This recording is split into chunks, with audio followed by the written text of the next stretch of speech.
दरवाजे की घंटी बजते ही मेरी नज़र घड़ी की तरफ उठ गई। कौन हो सकता है? अपने से ही सवाल करते हुए संजय दरवाजे की ओर बढ़ा।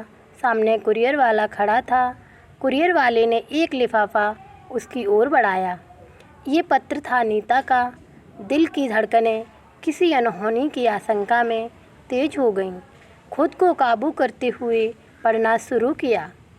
उसमें लिखा था, प्रिय मित्र संजय, तुम ये पत्र पढ़कर दुखी मत होना।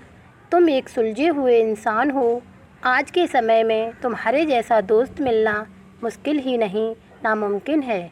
पर मेरे मित्र, ये दुनिया अच्छी नहीं है। मैंने बहुत करीब से देखा है इसका असली चेहरा, जो बहुत ही डरावना है।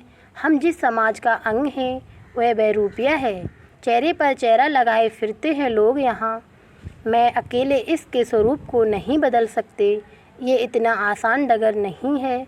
जीवन के इन 27 सालों में सिर्फ परेशानियां ही देखी हैं। मैं किसी से क्या शिकवा करूं? मेरे तो अपने माता पिता ने ही मुझे ठुकरा दिया।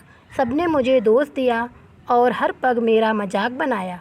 ये कहानी तब शुरू हुई जब मैं साल भर का था। जन्म हुआ तब मैं आम लड़कों के जैसा ही था। मैं 5 बहनों में सबसे छोटा था। मेरी बहनें खेल खेल में मुझे लड़कियों के जैसे तैयार कर देती थीं। मेरा लड़की के जैसे श्रृंगार करके वे सब खुश होती थीं।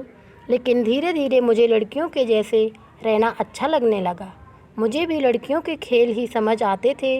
बड़ा होने पर हर लड़की बहन जैसी लगने लगी। इसके विपरीत लड़कों की ओर आकर्षित होने लगा। हर समय महसूस करता कि मेरा उपहास बन रहा है। सब मुझे छक्का या गे बोलते हैं, पर मैं तो खुद को एक लड़की ही मानने लगा था। पापा को जब मालूम हुआ, वे बेहद नाराज़ हुए। लाजमी भी था। लोग बेटा होने की दुआ मांगते हैं और मैं बेटी बनने की तैयारी कर रहा था। इन सब कसम में भी पढ़ाई चालू रखी और अच्छे नंबर से पूरी भी की। दुनिया बहुत खूबसूरत है, पर मैं बदनसीब। पापा ने मुझे ठुकराया, साथ में समाज ने धिक्कारा। बस एक माँ थी जिसने सहारा देने की कोशिश की, पर कुछ न कर पाई। मैं हर बार चीख चीख कर कहना चाहता था, मैं लड़का नहीं, एक लड़की हूँ। अपने जीवन के हर उस पन्ने को आग लगाना चाहता था जहाँ मुझे लड़का कहा गया था। चाहता था सबसे दूर जाना, इसीलिए नौकरी मिलते ही बेंगलोर आ गया।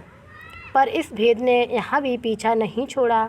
यहाँ भी मुझे हिजड़ा बोलकर मजाक बनाया। जब भी मुझे कोई लड़का बोलता तो अंदर तक कुछ मर जाता।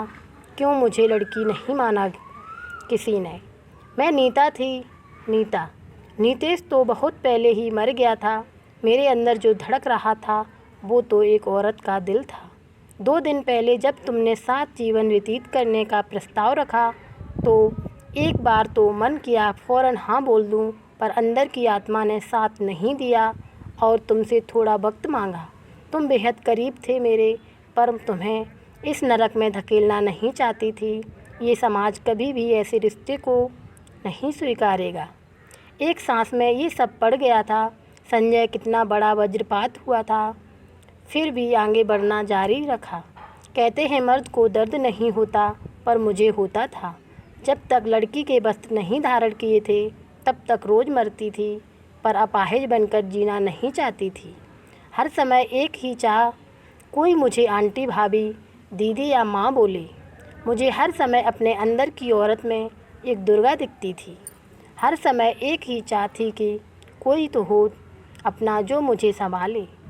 अधूरी सी चाह होने लगी थी माँ बनने की।